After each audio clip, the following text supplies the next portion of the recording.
Hello, friends and fellow adventurers. Welcome back to Rolling Solo RPG. Thank you for joining me today. In this video, we're going to be continuing our tale of Zargo. This is going to be session 6, and just a quick rundown of all the moving parts that work in tandem to help me create these stories. We have Pathfinder 2nd Edition Remaster as our rule set. We have Roll20 for our battle mats, our tokens, our turn tracker, and overall visuals right there in the center. We have Mythic GM Emulator for second edition for our fate charts, our oracles. Well, the oracle is the fate chart. Tables, characters lists, all the kind of mechanical side of it. And then we have Herolabonline for our character sheet up in the top right corner. And in the background, I have Spotify, which reminds me, there we go, for some nice background music. And it's a copyright free playlist, so help avoid any potential things in the future. So, with all that out of the way, we are going to get right back into the action with our heroes Zargo and Vega, her partner. In the last episode, we went down to investigate the sewer because we knew Amari was in the tavern doing his business, so we know he was not at his lair, which we discovered the lair was in the sewer thanks to the barkeep at the skull. And upon going down in the evening, we were approached by we actually approached a man who was guarding the door.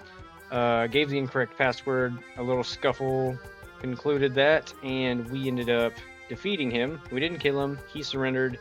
He gave us a very important piece of information that he was actually the one that stole the item from the museum in episode 1. And he actually told us where he hid it, thanks to the roll of some dice. But as to whether that item is still where he left it or not will be a tale for another session, because today we are going to go back and actually explore this sewer, which is supposedly the lair, the hideout of Amari, the gnomish man. But before our heroes leave the guardhouse, I have a few things we should have done last time. We need to roll to see if the guy we beat up and put in prison, his name is Drew, he's a dwarf, but the earlier into that day, the heroes went to investigate the sewer during the daylight, and they were spotted. So they ended up pursuing and chasing down this person. We did not know who they were, because before the chase ended, they were attacked by dogs and completely dismembered to the point of no recognition. So, but we did discover that that person had armor on with the symbol for Lamashtu. So my question is, does this bodyguard, well, he was a bodyguard by character, by monster type, but Drew the dwarf, does he have any symbols of the god Lamashtu on his armor or on his person in any way? I'm going to say that is, we'll say 50-50. And we did drop the chaos factor back down to 5. So let me make sure. I think we need to, yeah, we're going to roll the scene to test the expected scene, blah, blah, blah. But that did, our heroes were very much in control of the last scene. So that dropped us back down to 5. So chaos factor 5. Does Drew have any symbols or any relation to the god Lamashtu? 50-50. That's a 30, and that is yes. So his armor also has some symbols relating to Lamashtu. All right. With that out of the way, so yes, he is somehow a worshipper of Lamashtu. All right, and also, you know what? We will come back later, because this guy's not going anywhere. I think our heroes are just going to go back. There are a couple other questions I think I could ask him, a couple other ends we need to tie up about the investigation at the History Museum, but tonight we need to get back to that sewer and investigate what we can while we know Amari is not around. So, roll to test the scene of just going back and exploring the... Can I zoom in a little bit, make that a little bit bigger? Not that it matters, this writing is so tiny. Alright, return and delve into the sewers. Chaos factor 5, or 5. Oh, okay, if it meets and is under, which it does meet, so testing our expected scene, and that is an odd. It's always been an odd every time, so it's an altered scene. So we are going to go back to the sewer and investigate it, but it's going to be altered somehow. Now, this is the third time I've had an altered scene, and each time I roll, I get some words, and I never know what the F to do with it. So we're going to try one more time. I'm going to go with the descriptor meaning table this time. Alright, an altered scene, going back and exploring the sewer. 42. It's going to give us gently 08. Gently bright. Gently bright. Okay. Alright. We get back to the sewer. We descend the stairs down into the drainage ditch. Now it is still pouring rain outside. The drainage ditch is just... It was ankle deep last time before, and it's kind of mid-shin depth now. And I'm thinking that gently bright. I'm thinking before, when they were down here, it was pitch black under here. The guy kind of approached out of the completely dark doorway here. But now, as they returned, there is a torchlight hanging just beside the entrance to the sewer. There is nobody else around, but there is a light, a very gentle light that wasn't there before. Now, this couldn't have been more than an hour or two since they were just here. And I'd say it's about midnight at this point. So for them to... They're going to need to get in this sewer now. So they noticed that the...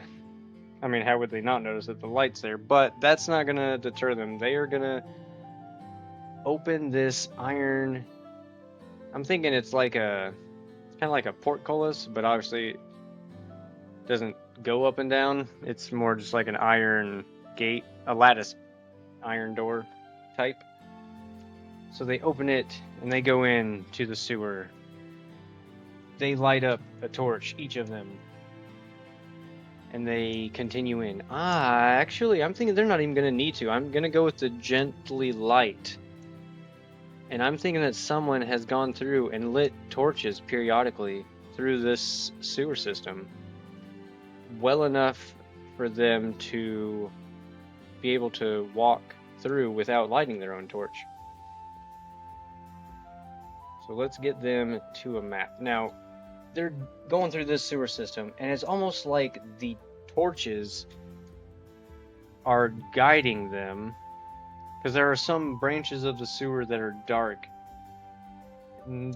So I think, they're going to follow the light. I'm not going to roll on that. They're going to follow kind of the trail of torches. So this is either going to be a purposeful red herring, or it's going to lead them to where they need to go. So they follow the torchlights, and the final torch that they can see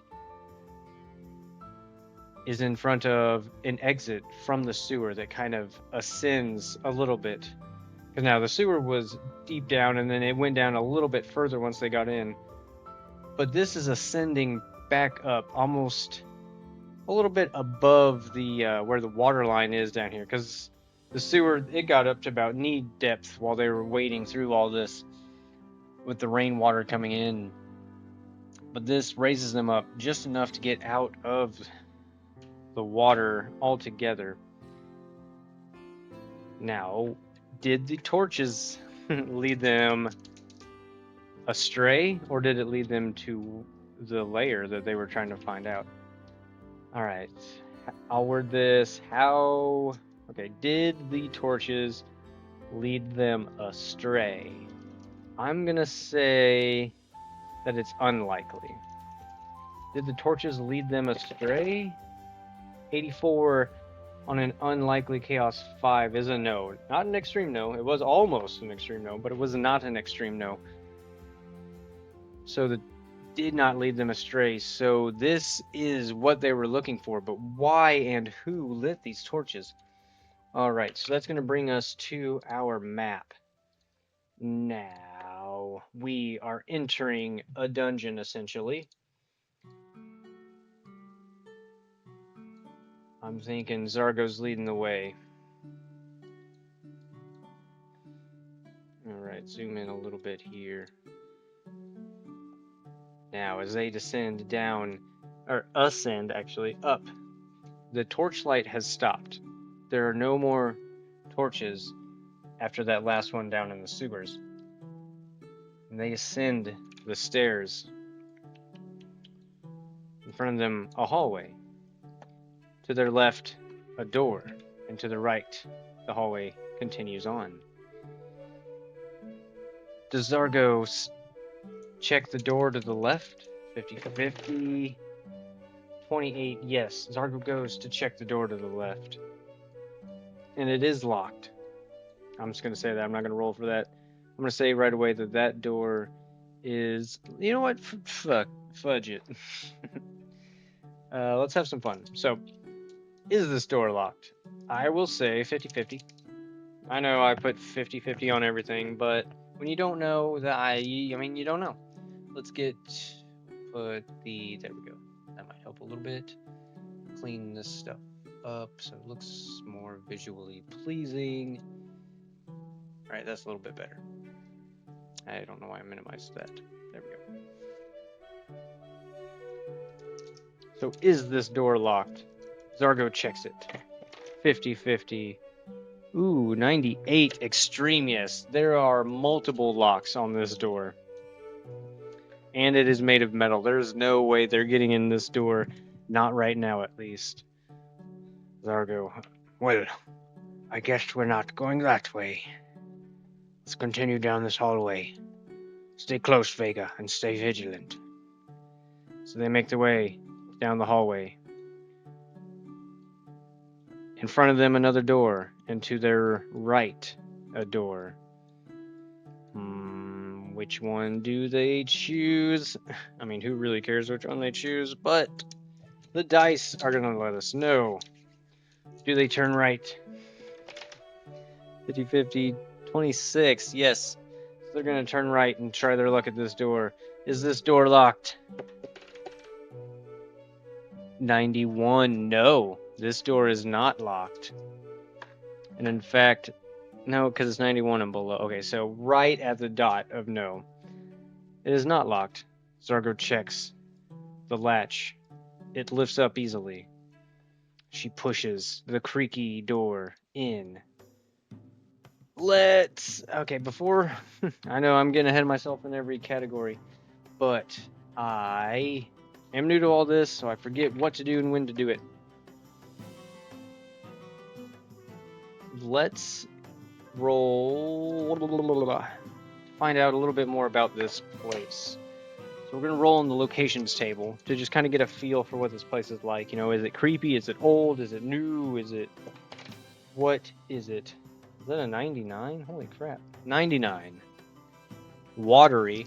Okay, well, it looks like I was lying about it coming up out of the water. Watery. And 76. Reassuring. Watery and reassuring. Okay, I'm not sure what to do with reassuring just yet, but we are going to go back to the watery. Now, they did ascend a little bit out of the sewer, but there is still a small layer of water filling at least everything they've explored up to this point. This hallway and even into this room that they just opened. There is a small bit of water, not even enough to cover their boots. Just a couple inches. And reassuring. Yeah, I don't know what to do with reassuring. So they open the door. Our hero Zargo peeks her head inside. What does she see? Alright, what lies in wait in this room for them? First, we check the black D6, and it is a 6. So this room is well lit. Torches in every corner. And then we check the black D12, which is a 4. There are no current dangers and there are no treasures. And it is a common room, but it is a destroyed common room. But it is well lit. The white die tells us what common room it is. And it is an 11, so this is either a kitchen or a dining hall of some kind. It is well lit and it is destroyed, so I'm thinking Zargo peeks her head in. She sees a well lit dining area. Tables line the walls, but they are all destroyed. The benches in front of the tables also destroyed. Plates and cups thrown, shattered. She kind of calls back to Vega. Vega, it seems safe in here. Come on in. I don't know what happened here.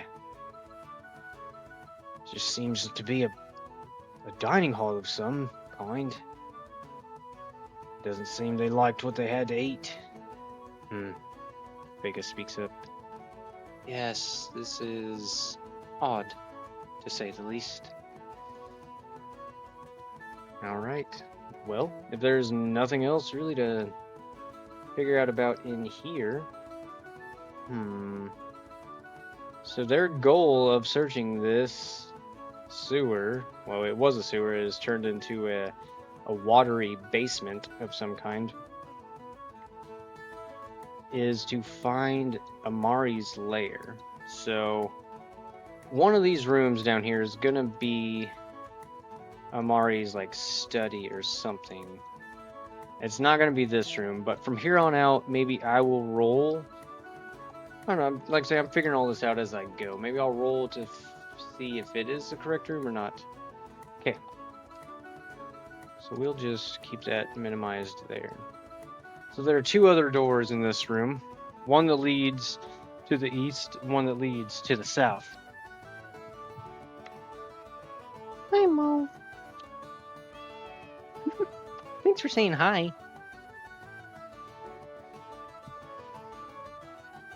Alright, do they check the east or the south door? Well, it'll be easy. We'll just roll our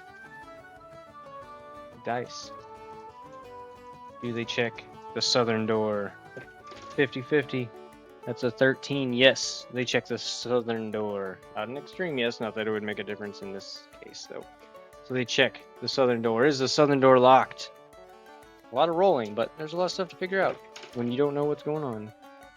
No. 60, no. On a 50-50 chaos factor 5, that is a no. So the southern door is unlocked as well. Zargo once again peeks her head in. What does she see?